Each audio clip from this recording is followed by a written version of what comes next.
अब तो मिनिस्ट्री में वो पुराना वक्त। शेखर, जो ये डिमांड रेसलर्स की है कि जो ये कमेटी की जो फाइंडिंग्स हैं इनको पब्लिक किया जाए, अब ये क्या एक फेयर डिमांड है कि उस कमेटी की जो फाइंडिंग्स है उनको पब्लिक किया जाए? क्योंकि ज्यादातर ये लोग कहते हैं कि जो सेक्सुअल हैरेसमेंट कमेटी की जो रिपोर्ट्स होती हैं वो उनको पब्लिक नहीं किया जाता है। तो ये जो डिमांड है रेसलर्स की, ये क्या सही डिमांड है? देखिए, पहली चीज ऑल्टरनेटिव टू दिस।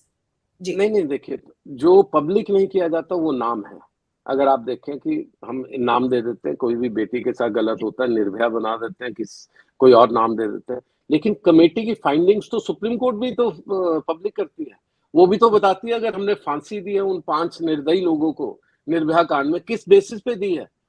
नाम छुपा लिए जाएंगे, और जो उसमें पॉस्को वाला एक बच्चा था उसको किनारे पे कर दिया, उसको अलग तरह से सेंटेंस की गई, लेकिन बाकी सब फाइंडिंग्स तो आएगी।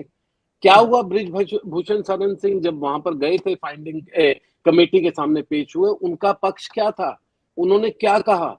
और दूसरी बात ये मत भूलिए, इस 3 महीने में एटलीस्ट 2 कैंप तो मुझे मालूम है लगे हैं, और बीच में 2 या 3 इंटरनेशनल टूर्नामेंट हुए हैं। इन सब लोगों का, ये कोई छोटे व्यक्ति नहीं है, world number 1, world number 2, world number 1, world number 2 men's women sections के बच्चे हैं। इनके गोल्ड मेडल भी गए हैं और इनकी पार्टिसिपेशन भी नहीं हुआ।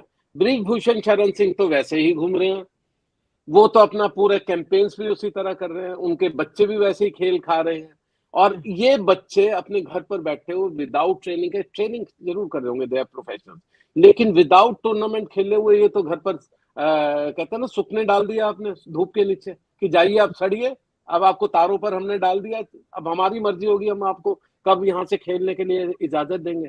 और दूसरी बात, शेखर, जो एक और इम्पोर्टेंट चीज, इस दौरान में जितने भी कैंप लगे फिर से ब्रिजभूषण शरण सिंह के एंगल से लगे हैं, उन्हीं के इलाकों में लगे हैं। उन जो पहले थी, जो डिमांड क्या थी कि सब कुछ लखनऊ और उसके आसपास लगता है, उसी होटल में हमारे प्रेसिडेंट भी रुकते हैं जिसमें लड़कियां रुकी होती है, उस ताकि जो यौन शोषण की बातें तो यहीं से आ रही है। तो ये सब कुछ जो चीज हो रही थी वो आज भी हो रहा है।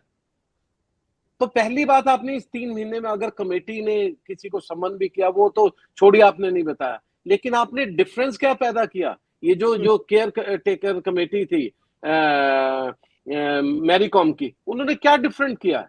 और ऊपर से आप कह रहे रिपोर्ट भी नहीं देंगे, आप पब्लिक नहीं करेंगे, आप ये दिखाना चाहते हो कि वो नाम रिवील ना हो जाए। अरे नाम तो रिवील सबके हुए पड़े हैं, सिर्फ एक उस बच्ची की अगर हम बात करें जो कि पॉस्को एक्ट में आती है, जो कि नाबालिग है, उसके नाम को छोड़िए, बाकी तो सबको मालूम है कि विनेश फोगट यहाँ बैठी है, वर्ल्ड चैंपियन है, यहाँ साक्षी मलिक बैठी है, और बाकी के नए बच्चे बैठे हैं जो यौन उत्पीड़न की बात कर रहे हैं। तो आप छुपाना क्या चाह रहे हैं? किससे छुपाना चाह रहे हैं?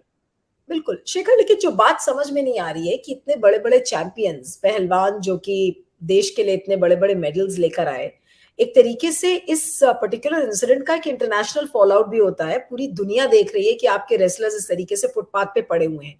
और मैं कुछ रेसलर्स की साउंड बाइट सुन रही थी ट्विटर पर, तो उनका ये कहना है कि भाई शिकायत तो उनकी ब्रिजभूषण शरण से है, लेकिन मोदी जी से उनको उम्मीद है। अब क्या इतना प्रेशर ये रेसलर्स बना पाएंगे कि मोदी जी से इनकी मुलाकात हो पाए, या मोदी जी इनको एड्रेस कर पाए, या मोदी जी इनके कंसर्न्स को एड्रेस कर पाए? यहाँ फिर बहुत ज्यादा उम्मीद लगाकर इस समय बैठे हुए हैं, या रेसलर्स ही ज्यादा उम्मीद लगा के बैठे हैं?